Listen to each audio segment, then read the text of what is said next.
Today we have a lot of sea animals. Let's learn their names one by one.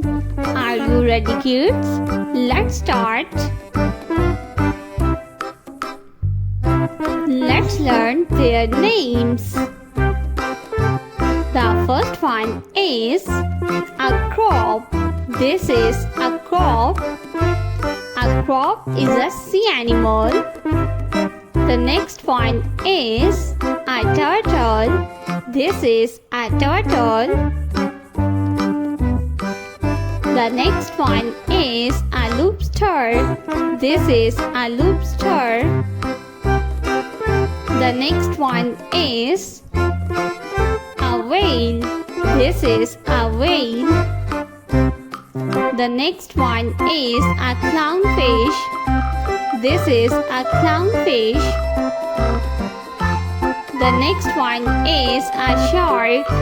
This is a shark. The next one is a duck. This is a duck. The next one is a king crab. This is a king crab. The next sea animal is a dolphin. This is a dolphin.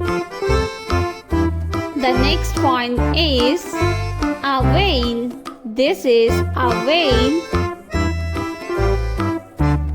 The next one is a squid.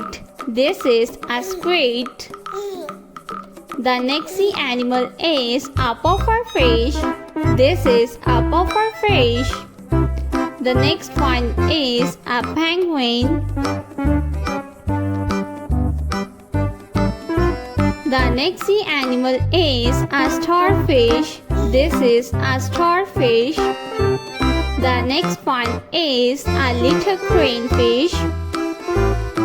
The next one is a sea lion. This is a sea lion. The next one is a frog.